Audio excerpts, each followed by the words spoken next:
আসসালামু আলাইকুম। কেমন আছেন সকলে?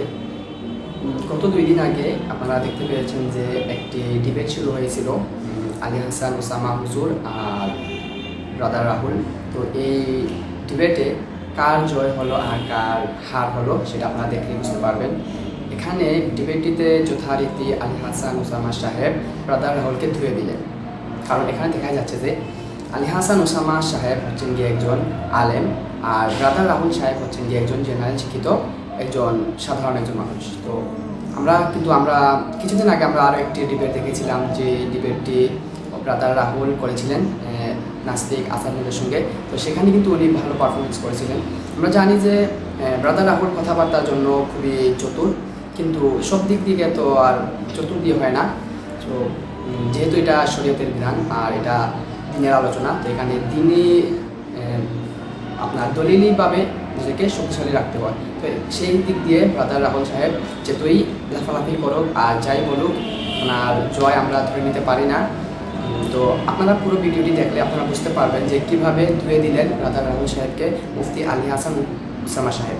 তো দেখা যাক, ভিডিওটি সম্পূর্ণ দেখবেন আর আপনাদের কাছে অনুরোধ থাকবে যেন সকলের কাছে ছড়িয়ে দেন, যেন সবাই এই ভিডিওটি দেখে বিভ্রান্তি থেকে মুক্তি পেতে পারে। তো ভিডিওটি শুরু করুন। হামিদান মুসাল্লিয়ান মুসাল্লিমা আম্মা বাদ। ব্রাদার রাহুল ভাইয়ের ব্যাপারে আমি একটা হতাশা প্রকাশ করছি। এই লিখিত সাজানো গোছানো ফরম্যাট দিয়ে আমার কথাগুলো খণ্ডন করতে চাইলে সবচাইতে বড় যে ঝামেলাটা আপনি পড়েছেন, আমি কথা বলি 50টা আর আপনি লিখিত ফরম্যাট থেকে সেই আগে চর্বিত চর্বণটা সাজিয়ে রেখেছেন এবং 3 বছর থেকে বয়ানও যা বলছেন ওই সেগুলোই টেনে টেনে আপনি শুধু আগের কথাগুলোই করেন, অথচ অধিকাংশ পয়েন্ট আপনি কি বোঝেনই না ইচ্ছাকৃত এড়িয়ে চলেন, আমি ধরতে পারি না। দ্বিতীয় বিষয় হলো, আপনি বলেন আমি ফতোয়াটা নিচ্ছি। আমি কোনো প্রসঙ্গে ফতোয়াটা নিইনি, আমি উসুল বোঝানোর জন্য উদাহরণ দিয়েছি।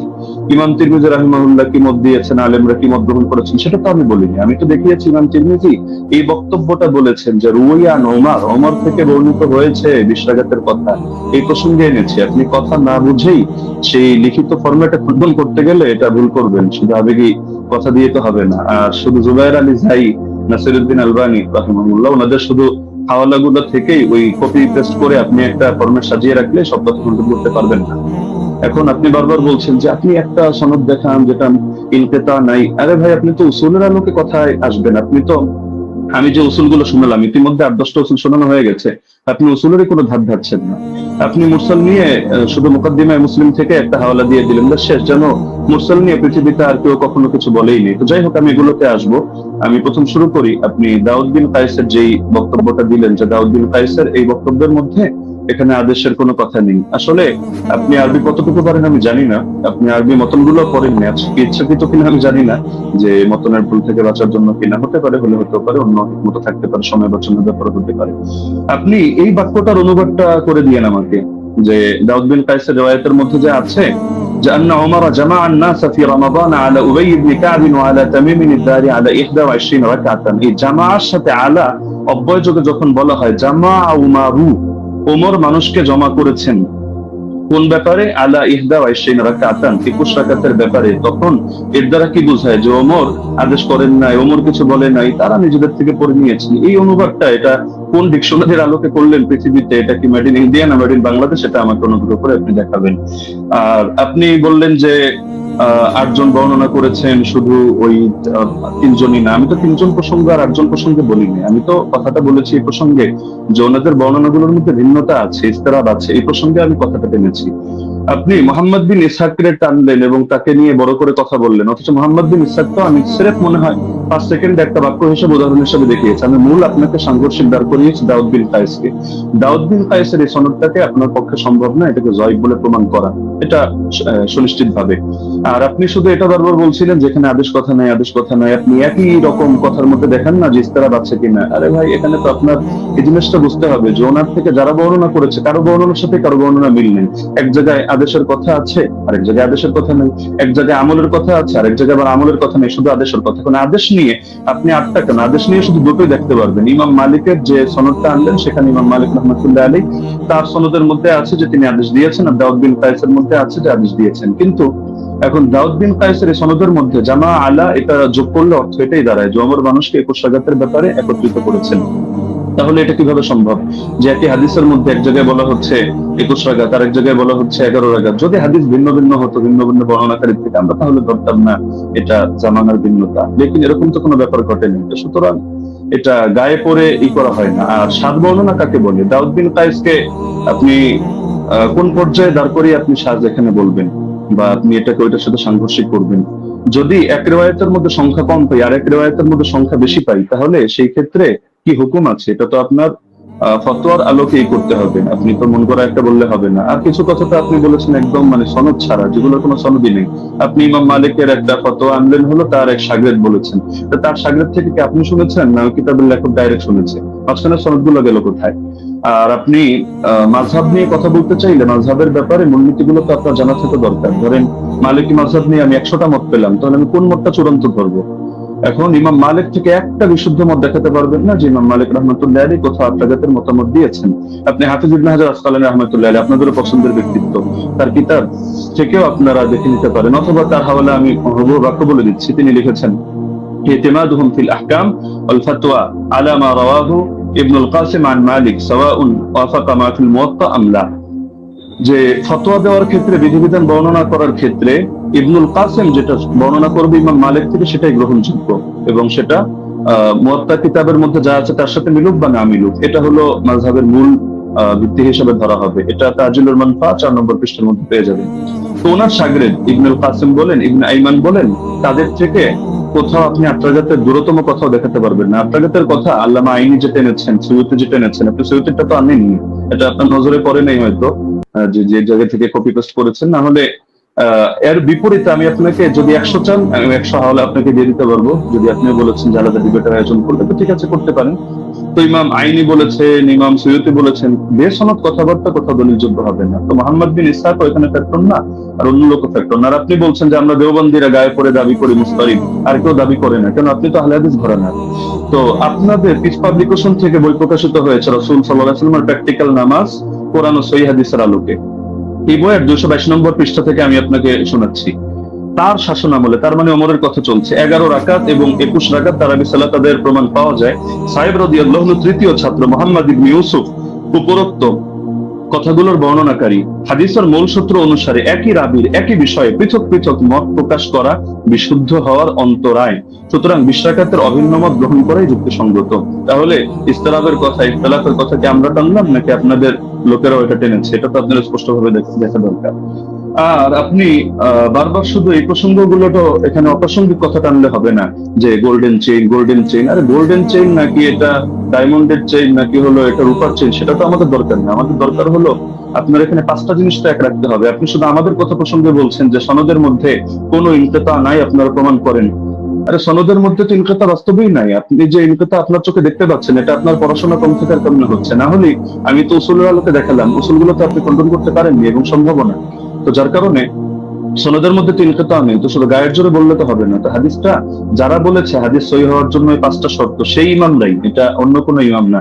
আমি আজিব গারিব কারো নাম টানি নেই, বা আমাদের কোনো বড় হুজুরের নাম টানি নেই, তারাই এই মূলনীতিটা দাঁড় করিয়েছেন। তো সুতরাং এটাকে আপনি গায়ের জোরে অথবা চাপার জোরে বা একটা হাসি দিয়ে ফেলে দেওয়ার মতো বিষয় না। তো আবার কিছু আলোচনা টেনেছেন একেবারে অপ্রাসঙ্গিক, যেমন ওমর কাকে আদেশ দিয়েছেন। আচ্ছা, ওমর আপনাকে আদেশ দিল বা আমাকে আদেশ দিল, কাকে আদেশ দিল এটার সাথে কোন বিষয়ের সম্পর্ক?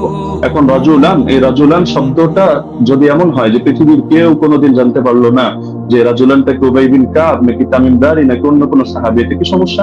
আমাদের তো আলোচ্য বিষয় এটা, ওমর রাদিয়াল্লাহু আনহু তিনি কত রাকাতের আদেশ করেছেন, 8 নাকি 20? 8 এর পক্ষে আপনি যে দলিল দিয়েছেন, সেই দলিলটা মুস্তারিব একটা রিওয়ায়াত, যে রিওয়ায়াতটা গ্রহণযোগ্য না। আপনাদের কিতাবের মধ্যেই লেখা আছে যে না, এই রিওয়ায়াতটা দলিলযোগ্য হয় না। তো সুতরাং এটা তো আমাদের এখানে টেনে লাভ নেই। তার মধ্যে আরো কিছু আলোচনা টেনেছেন একেবারে প্রাসঙ্গিক, যে এমন জিনিস দেখান, এমন জিনিস দেখান, অমুকের আগে কে করেছে, তমুকের আগে কে করেছে, মাদানী রাওয়ী, সিলসিলাতুল যাহাবিয়া, গোল্ডেন চেইন ইত্যাদি। এগুলো দেখানো না দেখানো তো মূল বিষয় না। আপনি অপ্রাসঙ্গিক প্রশ্ন আমিও চাইলে আপনাকে 100টা করতে পারি, কিন্তু আমি পূর্বের অংশগুলোতে একটা অপ্রাসঙ্গিক কথা বলিনি, অতি অল্প সময়ের মধ্যে শুধু আপনাকে আমি মূলনীতিগুলো বলেছি। লেকিন আপনি যেহেতু আগে একটা ফরম্যাট সাজিয়ে এনেছেন, তো যার কারণে মূলনীতিগুলো আপনি করেননি। এই যে আবু জাফরকে নিয়ে আপনি মাঝখান থেকে কথা প্রসঙ্গে টেনেছেন, যদি আমি এগুলো মূল দলিল দেইনি। আরো মজার বিষয় হলো আপনি এমন কিছু খণ্ডন করে দিয়েছেন যেটা আমি বলিই নাই। আবার আমি যেটা বলেছি এমন অধিকাংশ পয়েন্ট দিয়েছেন বাদ দিয়ে কয়েকটা রিওয়ায়াত বললেন যে আপনি এটা বলেছেন আমি হতাশ, অথচ এটার জবাব এটা, অথচ সেটা আমি বলিনি। তো মাঝখানে আবু জাফরকে টেনে এনেও আপনি দাঁড় করিয়ে দিলেন যে আবু জাফর এটা সর্বসম্মতিক্রমে যায়িফ, কিছু কারণও টানলেন, অথচ আবু জাফর মুখতালাফ ফিহি যায়িফ না। যদিও এটা মূল আলোচনা, প্রাসঙ্গিক ভাবে বলছি, মুখতালাফ ফিহি যায়িফ না। তাকে নিয়ে ইখতিলাফ হওয়া ভিন্ন জিনিস, আর চূড়ান্ত ভাবে যায়িফ হিসেবে স্বীকৃত হওয়া ভিন্ন জিনিস। আপনি যে মত টানলেন এই মতের মধ্যেও তো আপনি মিস্টেক করেছেন। দেখা যাচ্ছে আলবানী রাহিমাহুল্লাহ এক্ষেত্রে এই কাজটা করেছেন, সদুকুন এই শব্দটা বাদ দিয়ে পরবর্তী যে কথাটা তিনি ভুল করেন ইত্যাদি তার মধ্যে সমস্যা, ওই কথাটা টেনেছেন, তো সদুকুন হুকুমটা বাদ দিয়ে দিয়েছেন। অথচ আবু জাফরকে নিয়ে যদি দেখেন, ইহয়া ইবনে মাইন সিকা বলেছেন, ইবনু আবি মারিয়াম বলেছেন তার হাদিস লেখা যাবে, সমস্যা নেই। ইবনুল মাদিনী বলেছেন সে আমাদের দৃষ্টিতে সিকা, ইবনু আম্মার মাউসিলি বলেছেন সিকা, আবু হাতিম বলেছেন সিকা সাদুক সালিহুল হাদিস, জাকারিয়া সাজি বলেছেন সাদুকুন লাইসা বিমুতকিনিন, ইবনু আদি বলেছেন লাহু আহাদিসু সালিহা ওয়া ক্বাদ রাওয়া আনহু الناس আহাদিসুহা আম্মাতুহা মুস্তাকিমা ওয়া আরজু আন্নাহু লা বা'সা বিহি। ইবনু সাদ বলেছেন কানা সিকা, হাকিম বলেছেন সিকা, ইবনু আব্দুল বার বলেছেন ওয়া ইনদাহুম সিকা আলিমুন বিতাফসিরুল কোরআন। এগুলো আরো দেখতে পারেন আপনি তাহযিবুত তাহযিব 10 নম্বর খণ্ড 62 নম্বর পৃষ্ঠা। তো আবার তার থেকে কি কি দুর্বল বর্ণনা, এগুলো আলাদা লিস্ট আপনি পাবেন হাফিজ ইবনে আদির কিতাবের মধ্যে, আল কামিল, যেটা 5 নম্বর খণ্ড 255 পৃষ্ঠা। সেখানে দেখবেন এই তারাবি সংক্রান্ত রিওয়ায়াতটা তিনি টানেননি। তো বারবার আপনি মুরসাল মুরসাল এই গায়ের জোরে মুরসাল সাব্যস্ত করে দিয়েই কথা তো শেষ না। আমরা যে মূলনীতিগুলো বললাম, আর এটাও আমরা দেখালাম যে সনদ কোথাও সহি না হওয়ার পরও সেই ক্ষেত্রে আপনার হুকুম আরোপ করে দেওয়া হয় যে এই জিনিসটা যেহেতু উম্মতের ব্যাপক আমলের মধ্যে আছে, কখনো কখনো সেটাকে আমলযোগ্য বানিয়ে দেওয়া হয়। এটা মানে ইমামদের সর্বসম্মত একটা উসুল, যদি আমরা এগুলোকে কোনোটাকে মূল ধরি নেই। আপনি তো এখানে বলতে চাচ্ছেন আপনার মূল কথাই এটা যে ইয়াহইয়া বিন সাঈদ হয়তো কোন আলতু ফালতু রাওয়ী থেকে এনেছেন এবং হাদিসের মধ্যে একটা দুর্বলতা তৈরি হয়েছে, অথচ প্রথম ধাপের মূলনীতিগুলোর মধ্যে আমরা যা বলেছি এখানে আপনার কথাগুলো খণ্ডন হয়ে যায়। পাশাপাশি সেই জামানার আমলগুলোকে আপনি যেভাবে উড়িয়ে দিচ্ছেন যে যার যেভাবে মনে হচ্ছে আমল করেছে, লেকিন এই জায়গায় ওমর রাদিয়াল্লাহু আনহু আদেশ হয়তো ছিল না। আপনি খেলাফতের জামানা দেখেন নাই, নরেন্দ্র মোদীর জামানা দেখেছেন, এই হিসাবে আপনার এমন মনে হতে পারে যেখানে সাহাবীরা বলছেন যে সাহাবীরা আমল করতেন, কানু ইয়াকুমুন অথবা কুননা নাকুমু, আমরা আমল করতাম। তো তারা সকলে আমল করতেন আর খলিফা এখানে কিছু জানতো না, কিন্তু কোন বাড়িতে কি হচ্ছে না হচ্ছে এরকম সূক্ষ্মাতি সূক্ষ্ম অনেক বিষয় পর্যন্ত খলিফা জেনে যাচ্ছে। এটা তো অদ্ভুত ব্যাপার। খেলাফতের জামানার ব্যাপারেও যে বেদাত ওমরের জামানায় চলছে, যে ওমর একেবারে হুদাইবিয়া সন্ধি হলো যে গাছের নিচে সেই গাছ কেটে দিয়ে আসছে, হযরত আফসার চুমু খাওয়ার সময় পর্যন্ত ক্লিয়ার ভাবে বলছে যে আমি এই আকীদা পোষণ করি না তুমি কারো ক্ষতি করতে পারো, উপকার করতে পারো, বরং আমি এজন্য করছি তোমার গায়ে চুমু খাচ্ছি যে আল্লাহ রাসূল সাল্লাল্লাহু আলাইহি ওয়াসাল্লাম চুমু খেয়েছেন এই কারণে। তো আপনি যে কথাগুলো বললেন একটা নতুন কথা আসলে আমি পাইনি। এগুলো হাফেজ জুবাইর আলী জায়েদ কিতাব যদি কেউ পড়ে, বা শাইখ আলবানী সালাতুত তারাবিহ পড়ে, অথবা আপনার আব্দুর রহমান মোবারকপুরী সাহেবের কিতাবগুলো পড়ে, ব্যাস ওই যা বলেছে আপনিও ঘুরে ফিরে সেই কথাগুলোই বলেছেন। বাকি মজার একটা বিষয় হলো আমি এমন অনেক উসুল টেনেছি যেটা হয়তো আপনার কমন পড়ে নাই, তো যার কারণে আপনি এই জিনিসগুলোকে পুরো স্কিপ করে চলে যাচ্ছেন। তাই ছিল মুস্তালাহিল হাদিস। আর এই পৃথিবীর ইতিহাসে হাদিসের ইসতিলাহ নিয়ে কি এই কিতাবটা এই মাত্র কয়দিন আগে লেখা হলো? এর আগে ১,৫০০ বছরে হাদিসের ইসতিলাহের উপরে কোনো কিতাব লেখা হয়নি। আপনি মুরসালের সংজ্ঞা দেখাচ্ছেন যে মুনকাতি হাদিস কারো মতে গ্রহণযোগ্য না। আচ্ছা, কোন পর্যায়ে মুনকাতি গ্রহণযোগ্য না? খালি শিরোনাম দিয়ে হুকুম লাগিয়ে দিলেই হয়?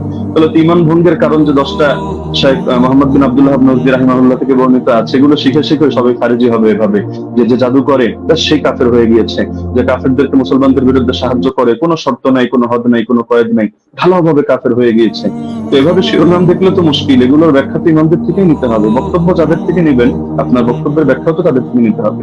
আর আপনি বললেন যে আমি কথা প্রসঙ্গে মেনে নিয়েছি যে ওমর রাদিয়াল্লাহু তাআলা আনহু তিনি শুরুতে 11 রাকাতের আদেশ দিয়েছিলেন। এটা তো আমি আমার বাক্যগুলোকে খেয়াল করেন না, আমি কি বোঝেন না, আমি ধরতে পারি না, নাকি আপনি পয়েন্টগুলো নোট আউট মানে লিখে না রাখার কারণে এমন ঝামেলা হচ্ছে সেটা বুঝতে পারি না। যে দেখা যাচ্ছে যে এটা তো আমি বলেছি তর্কের ক্ষেত্রে যদি মানে অনেক কথা আমি দুই ভাবে জবাব দিয়েছি, জবাব ইলজামি, জবাব তাসলিমি, ইলমি উসুলের আলোকে।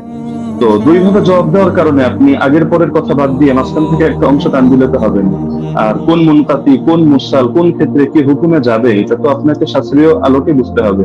আপনি যে কোনো জিনিস শুধু একটা ব্যাস গোল্ডেন চেইন, মাদানী রাউই অথবা বুখারী মুসলিমের শর্তে উন্নীত ইত্যাদি ইত্যাদি একটা বলে দিলেন, ব্যাস হয়ে গেল। বিষয়টা এমন না, যেহেতু আলোচনা আমাদের শাস্ত্রীয় বিষয়, এটা কোনো মাযহাবী তাকলিদি বিষয় না যে মুখোমুখি রেফারেন্সে আমাদের কথা বলতে হবে। ইবনে উসাইমিনের হাওয়ালায় আপনি বললেন যে আমি কয়েকটা কথা টেনেছি, ওইখানে আমি ইবনে উসাইমিনের হাওয়ালায় টানি না, শেখ সালেহ আল মুনাজ্জিদের হাওয়ালায় টেনেছি। এটা আবেগে আপনি কয়েকবার এটা উচ্চারণ করেছেন। আর এখানে আমি তার ফতোয়া দেখাইনি, আমি এখানে ফতোয়া উল্লেখ করার জন্য বসিও নেই আপনার সামনে। এখানে আমি দেখিয়েছি যে তারা সকলে বিআমরিহি, অর্থাৎ এটা যে ওমরের আদেশে হয়েছে এই বিষয়টা তারা অস্বীকার করে নিয়েছেন। তো সুতরাং মানে যে জিনিসগুলো আপনার স্পষ্ট, তো সেই জিনিসগুলোকে গায়ের জোরে তো আপনি প্রমাণ করে নিতে পারবেন না যে না এই জিনিসটা এই প্রশ্ন আমি আপনাকে ছুড়ে দিলাম, এটার জবাব দেন, ওটার জবাব দেন, ওটার জবাব দেন, না দিলে বেশ তাহলে সাব্যস্ত হলো আমার কথাই সহি। বিষয়টা তো এমন নয়, শাস্ত্রীয় মূলনীতি। আপনি এই আলোচনা শেষ হওয়ার পর ঠান্ডা মাথায় বসেন, আমি নতুন কোনো কথা আপনাকে ছুড়ে দিচ্ছি না, যেহেতু আপনি খণ্ডন করার সময় পাবেন না, এটা আসলে আদবের দাবি না। ছুড়লে আমি ছুটতে পারি, আপনি ভবিষ্যৎবাণী করে দিয়েছেন যে এমন কৌশল হয়তো আপনি করবেন, আমরাও বুঝি না, এত বোঝার দরকার নেই। আমার ব্যাপারে খারাপ ধারণা আপনি অযৌক্তিক ভাবে রাখারও কোনো কারণ নেই। আর আমি তো আপনার মতো পুরোনো ডিবেটারও না যে এখানে ডিবেটের কৌশল খাটিয়ে আমি আপনাকে পরাজিত বা অপমানিত বা লাঞ্ছিত করতে চাবো না। আপনি আমার দিনী ভাই, মহাব্বতের ভাই। আপনি কাফের মুশরিকদের বিরুদ্ধে যে কাজ করেন আমি এগুলোকে শ্রদ্ধা করি এবং উৎসাহ দিই, দোয়াও করি। আগামী তো আমি আশা রাখি আপনি কাজগুলো কন্টিনিউ করবেন। তো সুতরাং আপনার সাথে আমার কোনো দ্বন্দ্ব নেই, কোনো ভিন্ন কিছুও নেই। আল ওয়ালা আল বারা, এই আকীদাই তো আমরা ইসলাম থেকে লালন করি। তো সুতরাং অপ্রাসঙ্গিক কথা না টেনে আপনি মূলনীতির আলোকে বিষয়গুলো বোঝেন। প্রয়োজনে আপনি এই ভিডিওটা এটা শেষ হওয়ার পরও লাইভ স্ট্রিমিং আপনি ঠান্ডা মতো 10 বার শোনেন, 20 বার শোনেন, প্রয়োজনে মুযাকারা করেন। কোন ভুল যদি আপনার কাছে মনে হয় আপনি স্বীকার করে নেন, সমস্যা নেই। আর যদি মনে হয় না ভুল না, আপনারটা সঠিক, ঠিক আছে, আপনি স্থির থাকেন। বাকি সারা দেশ তো দেখছে, তারা বিষয়গুলো সঠিকভাবে বিবেচনা করবে। আমরা তো এখানে কোনো বিচারক নির্ধারণ করে বসিনি। তো যার কারণে পুরো দেশ এটা কমন সেন্স দিয়ে বিবেচনা করবে। জাযাকাল্লাহ, আমি সেকেন্ড সময় অতিরিক্ত নিচ্ছি না।